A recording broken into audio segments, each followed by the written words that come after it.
আজকে অনেক ঘাস তোলা হয়েছে দেখেন। আমরা আজকে অনেক আগাছা তুলছি। তো আগাছাগুলো যদি গরু থাকতো তাহলে গরুর জন্য খুবই উপযোগী একটা খাবার, নাকি মোর্শেদ ভাই? হ্যাঁ, তাহলে আমরা আজকে যেহেতু আমাদের ইয়া নাই, গরু নাই, আমরা তাহলে মুরগিরে দেবো। মুরগি কিভাবে খায় দেখেন। আপনি একটু মুরগির ঘরটা খুলেন, আমি ঘাস নিয়ে আসতেছি। যান মোর্শেদ ভাই, যান, যাও। আল্লাহর নাম নিয়ে আজকে আমরা মুরগিরে ঘাস দেবো। দেখেন মুরগি কিভাবে ঘাস খাবে।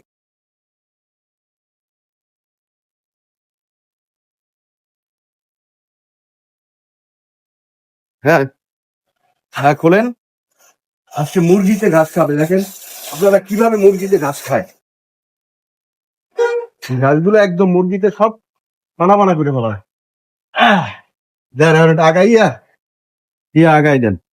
দেখো মুরগি কোটা দেখাই দাও।